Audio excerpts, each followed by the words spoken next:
This is ChangeMakers with Katie Goar, finding the right solutions for the affordable housing community. This week's ChangeMaker is a visionary leader who embraces change and challenges the status quo. Arthur Art Milligan Jr. is the president and CEO of the Housing Authority of the City of Charleston, where he oversees more than 4,000 units of public housing and housing choice vouchers. Art has a proven track record of transforming public housing authorities like Tampa and Winston Salem into high-performing and innovative organizations. Art, welcome to the podcast. Thank you very much. I'm glad to be here. Thank you for joining us.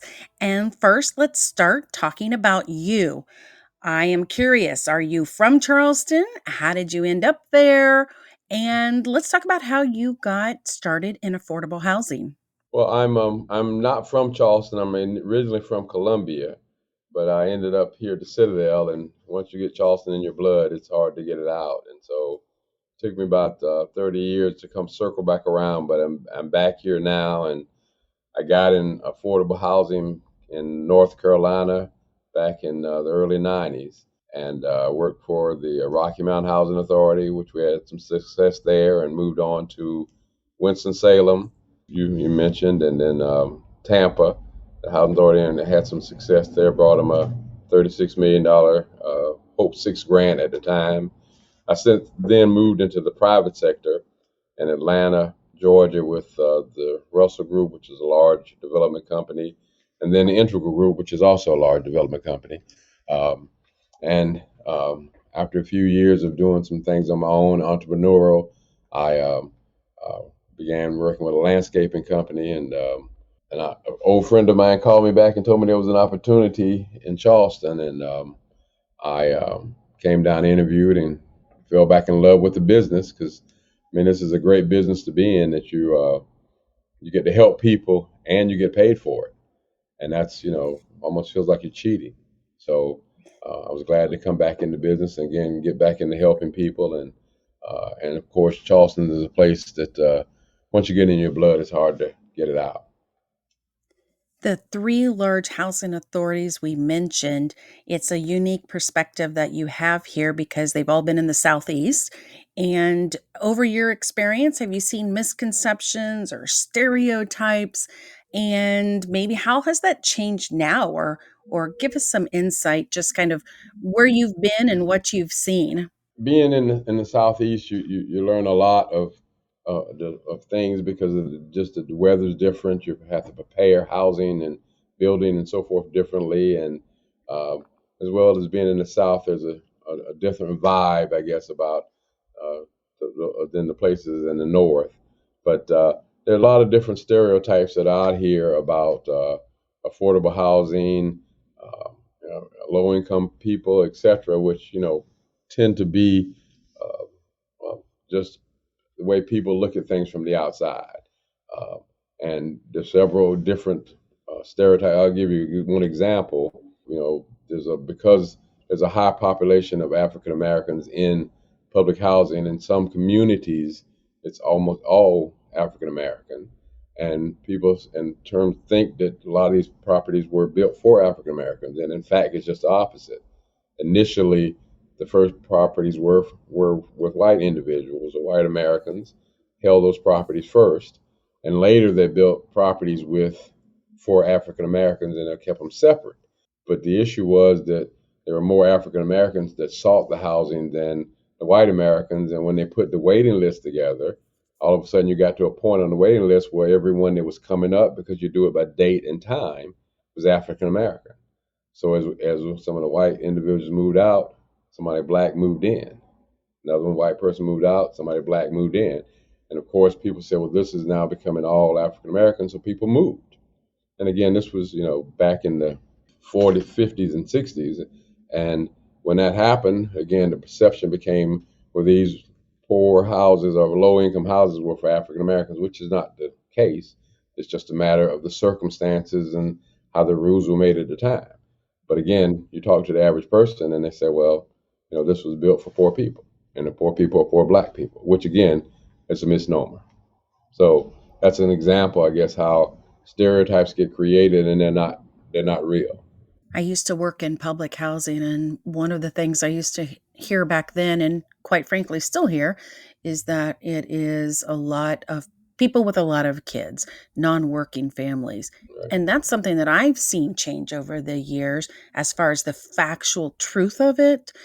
And it's a changing perception for people who are involved in this industry, but also the people who are funding this industry. It's one of the things you have to work to dispel some of those misconceptions. How Absolutely. do you work within an affluent community, if you will, if we can paint Charleston as such? How do you work within the community then to promote a positive perception of what you're doing? What tends to have happened is that the only thing that people do hear about are the bad things.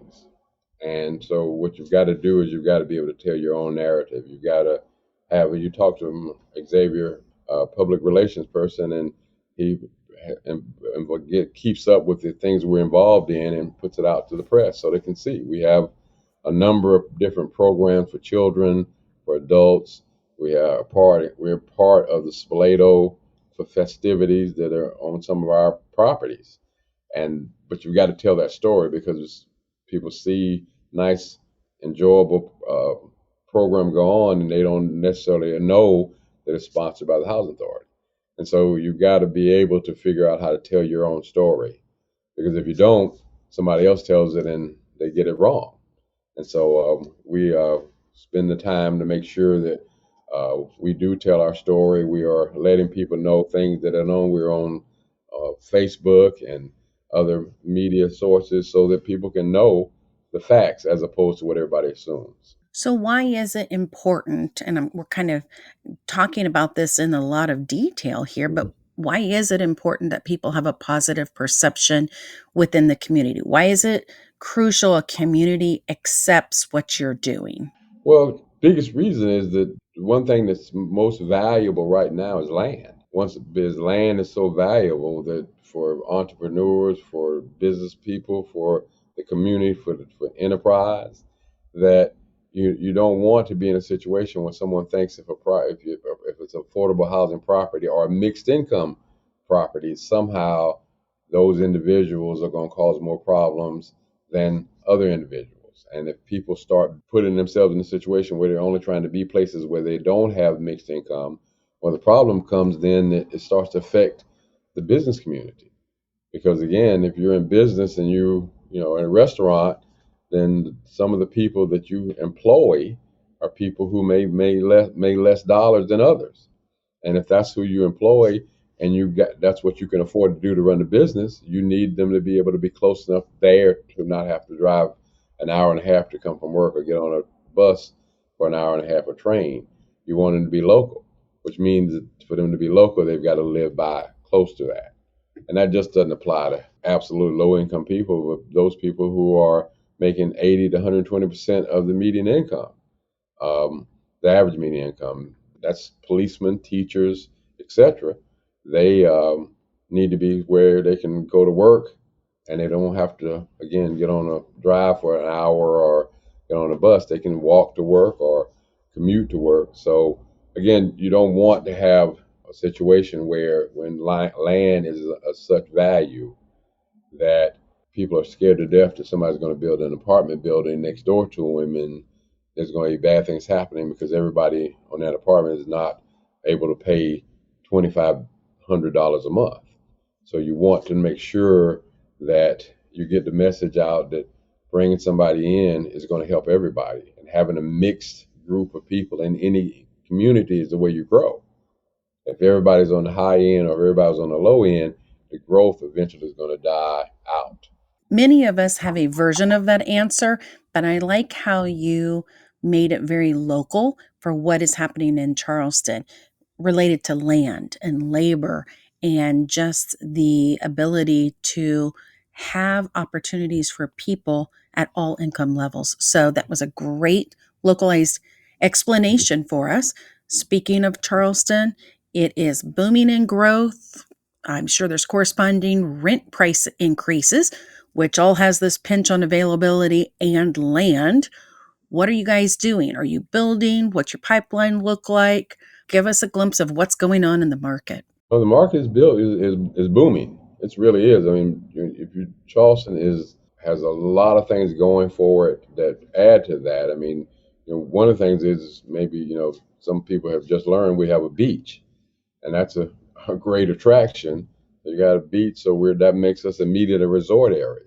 This is a great area of great dining of all kind of food and specialty and so forth. Well, that's again one of those things people want to come a place where they can eat. There's entertainment of all kind. We've got museums, all kind of things that go on here on the island, the main area. It's a great place, and it's great weather. We have springtime weather most of the year.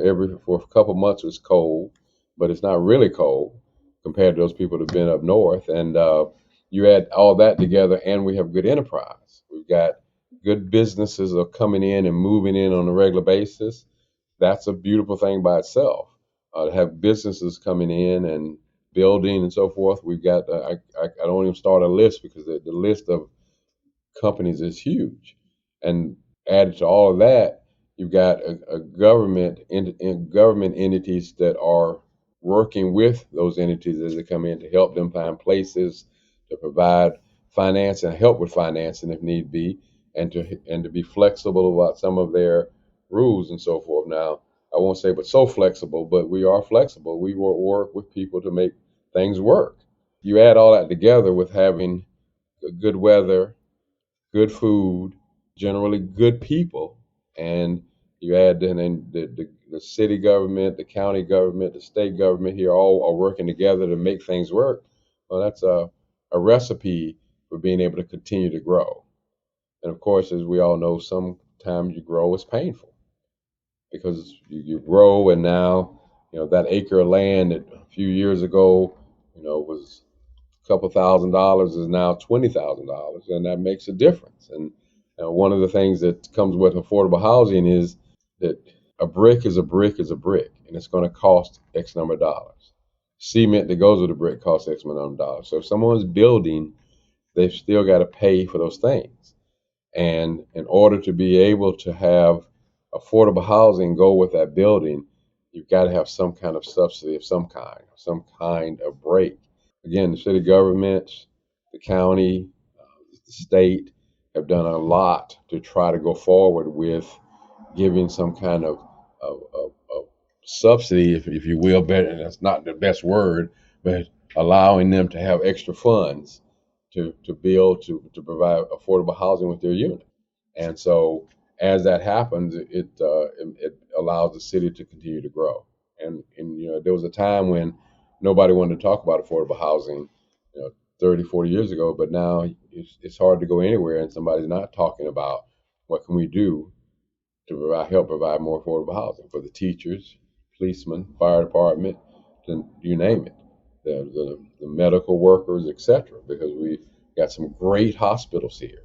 And so we got great hospitals, we've got all kind of business, and that being the case, again, it attracts a lot of people, and it attracts people of different income levels, because you got to have people that are able to do some of the jobs that other people can or can't do, but you got every level, and we have that here. And so we're seeing the faults of not having people that can mop the floors, and we need to be able to produce same kind of housing that's going to allow them to be able to walk to work or have a quick commute as opposed to being an hour away. It's an attractive city, it's a collaborative city, and a growing city. So, what is the estimate for the number of affordable housing units that you need today, or maybe even that you're going to need over the next 5 years? Any idea of what that looks like? Our guess is that, and I get this from some meetings I've been with the city. I've spent time with the mayor and city council as well. I have a board of commissioners that are very intense about affordable housing, and our guess is that by the year 2030, we're going to need about 16,300 more affordable housing units added than already that being put into the system. So that's a big push. And if in the title of CEO of the Housing Authority, then you're a part of trying to make that work. That's where what we're looking at, about 16,300 units Wow, additional. that's a lot. That is a lot to tackle. I mean, do you guys have certain set aside units for new builds, or are you trying to do the obvious landlord recruitment, but that's ones and twos and three units at a time? What are you finding are the best ways to solve some of that? Well, a couple things that we are doing. We have, you've heard of the Section 8, that's the old name for it, but the Housing Choice Voucher Program.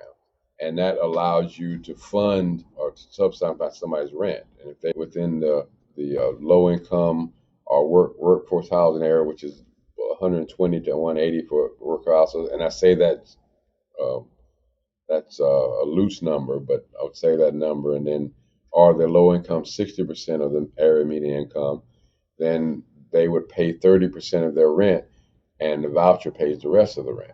And we've been encouraged because more and more landlords are opening to that. At one time, there was a stigma, and a lot of landlords did not accept vouchers, but we get calls on a regular basis asking individuals, I'm getting ready to build units now. I'd like to spend, designate 30, 40 units to affordable housing.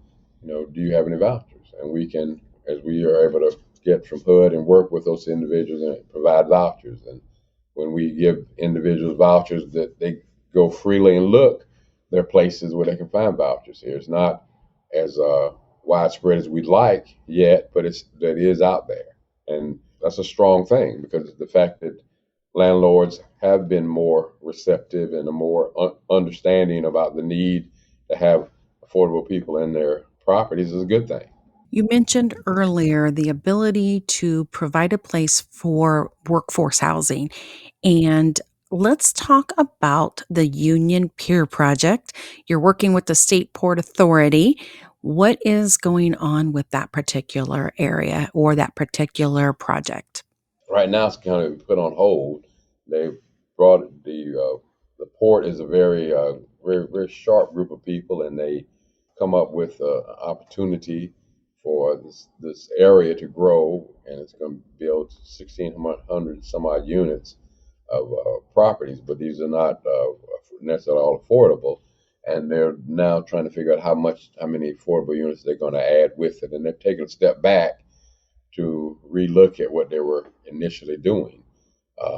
But it's a good thing that in Charleston people do come forward, and the port was very forthcoming to sit down with the leadership of the city and the public and talk about what they were doing and what their intent to do as far as affordable housing, what the number of units they were going to build, and their flexibility to listen and try to figure it out. And once they did, people in Charleston, which this is a city of people that want to get involved. Of course, some people will tell you that's a headache, but again, speaking up for what you think is important. People in this community have spoke up and let them know that they were concerned that we needed to put more affordable housing, especially in light of what is going on and the projected need and where we are right now. And so the port and decided to take a step back to do more research, to look at it, to get more involved, and have the city to get more involved, city government get more involved with helping them put it together, which I pat the back of all of the people involved. I know that the mayor and the city council members were very involved in that. Hundreds of people in the city came and spoke. The people with the port themselves were, very interested in what was said and took a look at it. And rather than rush, they took a step back, and I applaud them for that. I think that at the time, it was some rooms that got really warm, and people's opinion got overwhelming. But in fact, everybody kept their cool and made their opinions made clear. And the port said, "Well, let's take a step back and look at it." And there are a lot of places that people would have said, "Let's pack up and let's go," or we're just going to do what we want to do. But instead, the port did take and say, "Let's take a look at it." And so, that shows flexibility. And God blesses those who are flexible because they don't get bent out of shape. And I think it's important that you're at the table and you are continuing to be in part of those crucial conversations to add more affordable housing units. So, they're flexible, you said, but there's also this great opportunity to be Oh, absolutely. collaborative and they're listening, like you mentioned, like what a great combination even though, maybe it isn't the most ideal sort of beginning, but it sounds like it is now going to have more components to it to really make this effective. Who's the developer there? Is it the Port Authority or is it a private developer? Who are your partners? Well, I know it's the Port Authority is a part of the development, and I don't want to say the name because I'm not sure, but there was Okay. another developer there. So, but I know that it was the port and another developer, and um, but I mean, they spent a lot of time coming up with a package. I think that they, and I applaud them for willing to step back and step and say, okay, let's relook at this and see if we can do better. hmm One of the creative things when I was reading about this was that there is a possibility of an affordable housing trust fund. Is Right. that still on the table as a possible long term revenue stream that could maybe even add more affordable housing units later? What are some of the unique conversations happening about that? Well, I think it's there. I think the biggest conversation is how much would be asked to contribute to that fund, and again, I think the whole process comes with people being able to sit down calmly and talk about what the advantages. I mean, there are several programs right now that the city has where they give landlords, or not landlords, but developers an option of, putting so many affordable units or contributing to different pots for money to be given to other developers that are building affordable housing.